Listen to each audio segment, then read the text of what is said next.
Welcome to another Gaslec podcast. I'm Sean, I'm the owner of Gaslec, and I'll do this weekly podcast to help those coming into the industry and those DIYers wanting a little bit more knowledge. So this week's episode's been requested by one of our weekly listeners, and it's all about hot water cylinders. So not your combi boiler types, but if you have a cylinder in like an airing cupboard, how you heat it and how it's then how the temperature's controlled.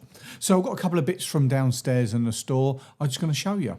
So here we go. So on your standard sort of copper hot water cylinder, when you've got a tank in the loft that comes down to feed it, typically that's called a vented system. And whether you heat this directly or indirectly, so directly is via an electrical heater, or indirectly you heat it via a boiler of some description, whether that be an electric boiler, a gas boiler or an oil boiler. You heat the water up in the coil and then that just heats the water up as a primary source. And then typically it'll have like an electrical immersion backup on that system. And on the old copper ones, they're generally from the top and they come down. And I've got one here to show you. So that's what you'll generally find to see, a big sort of white thing sitting on the top of the cylinder like that. Sometimes at a bit of an angle, don't sit quite square, and they go into the water. So this is just a little short one. You get them in different lengths, up to about 27 inches, I think. But this is a little one. Some cylinders, they go in to the cylinder. So we do have a little stock of shorter ones, because if the cylinder ain't that big, it ain't going to go that far, is it? So, and they'll hang out. But one thing to remember with these heaters is that all these thread sizes don't always are the same size. So this is a smaller thread type. I think this is 1.25 inches, and they go up, I think it's 2 inches. So we do have a little stock of different sizes, because you can only find out once you drain it all down and you wind it out and go, fiddlesticks, I got the wrong one. So yeah, that's where we are. So inside, we just take that little screw off, we get the cap out. Obviously, this is just an information video. There will be a live electrical connections inside, so please be careful. But here we have, this is what it looks like inside. So as you can see, I'm not sure which way around it is. That's our live and neutral in, which is there and there. I'm not sure which way around that goes. I can't quite see in the video. Oh, that's neutral. That's live. So this is our, from a flex outlet, some sort of power supply. This will come into the heater here. And then what he says there, it says factory set. In other words, do not bloody touch. And that is set to 60 degrees. But what's also incorporated into this is this little white button there. Can you see it on the camera? Just that little button there. And what that is, that's an overheat safety trip out. Because this has got a thermostat in it, so when this the thermostat actually runs down on this centerpiece here, this is like the heater elements down the side, and that's the stat that runs down the center, and it's in what we call a dry pocket. So it's quite stiff, but if we can pull this off, and then that disconnects the electrical part, but also takes out the thermostat in the dry pocket, and we could do that without having to drain the system down. But if that went faulty and we're heating up hot water in a situation, then this water can get to boiling point, and we don't want boiling water. So what we have is an overheat stat, which is what we call a non-resettable or non-self-resettable stat. So what happens is that little dot there will pop out if it's gotten too hot, and then it physically needs a human, us, to poke it back in to reset the thermostat. So it's called a non-resetting or non-self-resetting, where normal thermostats will make and break on their own, because that's what they're designed to do. So when you're heating up the water and using it and it cools down, it'll come back on again. This is self-resetting, that's the word. So that's a typical immersion heater. This is where our earth goes. Earth is very, very, very, very important on these. If there was a problem and the live wire went to the brass, that could electrify the hot water, the water system. And we have various cross bondings in domestic houses, but always make sure that the earth's connected. Always, because that could be the difference, that bit there. So yeah, that's a immersion there. So if you've got a hot water cylinder that's fed from a boiler, so that's on the like direct heated or the electrical backup system. If you've got a boiler that heats it up, then there's another thermostat which will then control via the electrical parts the temperature of the hot water. So if you've got like a typical combination, a typical sort of copper cylinder, set up, you'll have something like this. This is what we just call a tank stat. So it's adjustable there. I think it's set at the moment to 60 degrees, which is where we want it for Legionella. The last bits of Legionella dies off the bio microfilms at 54 degrees. So they say 60, and we're in the we're on a home run. So so that's set to 60, and all it does, it's normally cut the insulation out, slides in, and then there's like a band, like a wire, a spring-loaded wire that goes round. It goes into that groove there and just holds it in and just holds it to the cylinder. And then from the back of that, there's a little bimetal switch there at the back. So it's two pieces of differential metal that heat up and expand and contract. And then as you twist the adjustable stat there, that moves something inside and then just adjusts the temperature. And all it does is basically just pings in and pings out. It's really, really basic, but it really does work. It's really simple. That's so typically on a vented hot water cylinder for that one.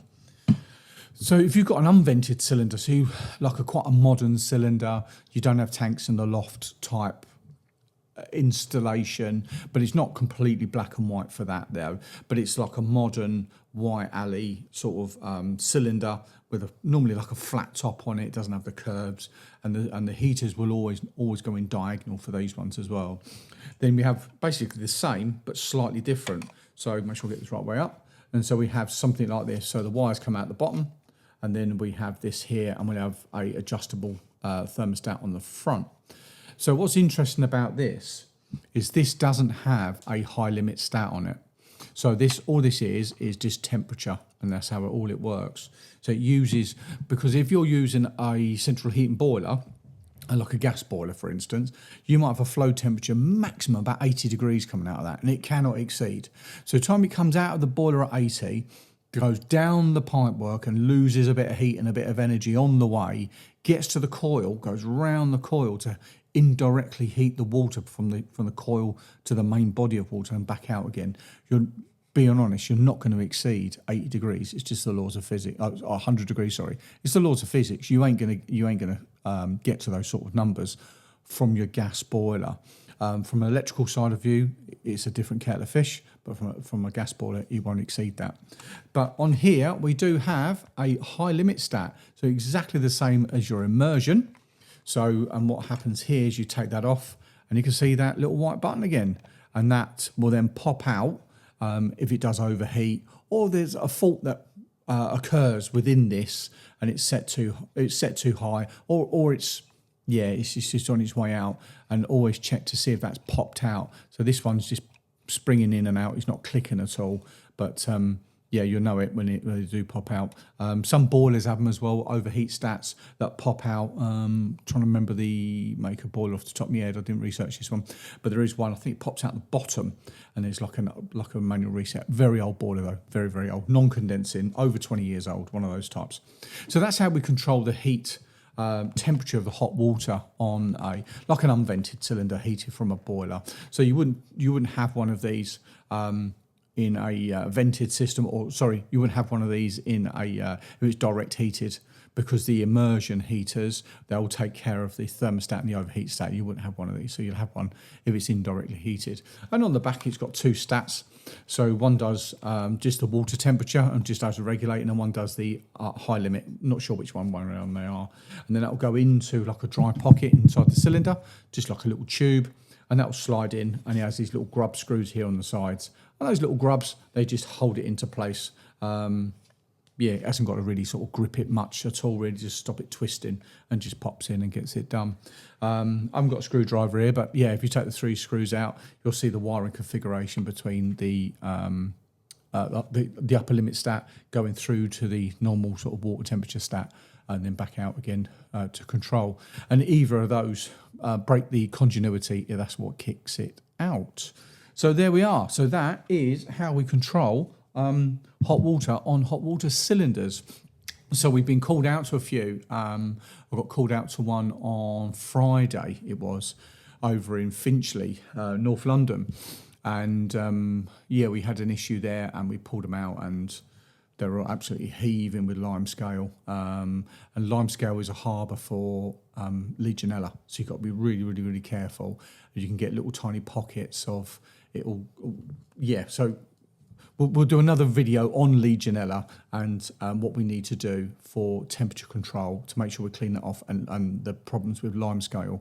So if you're in a high-risk environment, so if you're in a care home with the elderly, or some sort of assisted living with people with ailments, whatever age, or you're dealing with the very, very young, like in children's nurseries, for instance, or in schools, then we must achieve 60 degrees for hot water at least once a day or every 24 hours. And so if there's any starting to form of Legionella, that's got to be sacked off and that's got to be killed off.